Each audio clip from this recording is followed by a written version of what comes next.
দাবি অভিভাবকরাই দায়ী। যুক্তি হলো আক্রান্ত শিশুদের ৭৪%ই যেহেতু পুরোপুরি টিকাবিহীন, তার মানে অভিভাবকরা সচেতন ছিলেন না। কিন্তু সত্যি কি তাই? বিবিসি ঢাকা একজন বাবার সাথে কথা বলছিলেন, যার 4 বছরের মেয়ে আকিরা।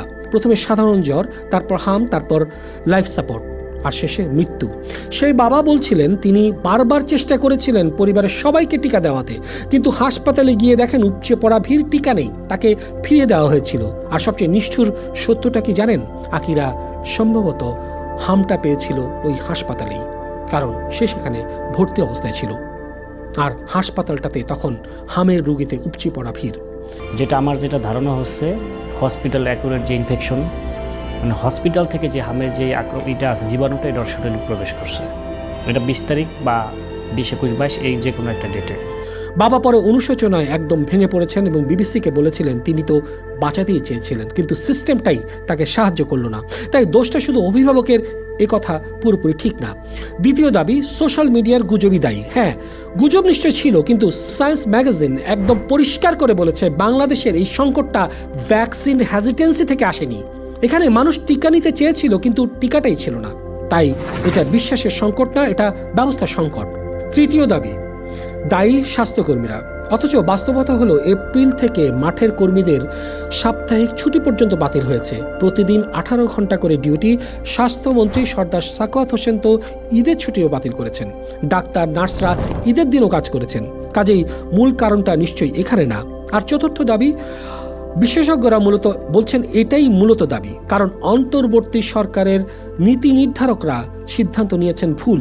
প্রাক্তন স্বাস্থ্য অধিদপ্তরের রোগ নিয়ন্ত্রণ পরিচালক প্রফেসর বেনজির আহমেদ গত 26শে মে ডেইলি স্টারকে বলেছেন সরকার মহামারী ঘোষণা করতে অনেক দেরি করে ফেলেছে। তার সরাসরি ভাষায়, the government has already had enough time, they can no longer say they are unaware and they could not properly address the situation. মানে সরকারের হাতে যথেষ্ট সময় ছিল না, আমরা নতুন পরিস্থিতি বুঝে উঠতে পারিনি, এসব কোনো অজুহাত আর চলে না। শুধু তিনি একা নন, ICDCR এর প্রাক্তন প্রিন্সিপাল সায়েন্টিস্ট ASM আলমগীর কিংবা ICDCR এর উপদেষ্টা মোহাম্মদ মুস্তাক হোসেন সবাই কিন্তু একই সুরে একই কথা বলেছেন। মুস্তাক হোসেনের কথাটা ছিল, বিয়ন্ড ইমাজিনেশন গ্যাপস, বাংলাদেশের হামের সংকট গভীর কাঠামোগত দুর্বলতাকেই সামনে এনে দিচ্ছে। এর মধ্যে গত 12 এপ্রিল 2026-এ সুপ্রিম কোর্টের আইনজীবী বিপ্লব কুমার দাস, যার নিজের শিশুও হামে আক্রান্ত হয়েছিলেন, ব্যারিস্টার সানাউল্লাহ নূরের সাগরের সাথে মিলে দুর্নীতি দমন কমিশনে একটা অভিযোগ দায়ের করেন। অভিযুক্ত করা হয় 3 জনকে, সাবেক প্রধান উপদেষ্টা ডক্টর মোহাম্মদ ইউনুস, সাবেক স্বাস্থ্য উপদেষ্টা নূরজাহান বেগম এবং সংশ্লিষ্ট আরও কয়েকজনকে।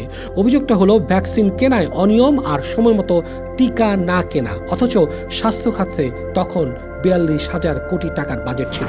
তবে এখানে একটা ভারসাম্যের কথা বলে রাখা জরুরি। অভিযোগ দায়ের হওয়া মানেই কিন্তু অপরাধ প্রমাণিত হওয়া না। খোদ প্রফেসর সৈয়দুর রহমান 1 মের পর ফেসবুকে এবং দ্য বিজনেস স্ট্যান্ডার্ডকে দেওয়া বক্তব্যে সায়েন্সের ওই প্রতিবেদনের সাথে দ্বিমত পোষণ করেছেন। তিনি বলেছেন তার কথাগুলো ফ্র্যাগমেন্টেড বা খণ্ডিতভাবে ছাপা হয়েছে।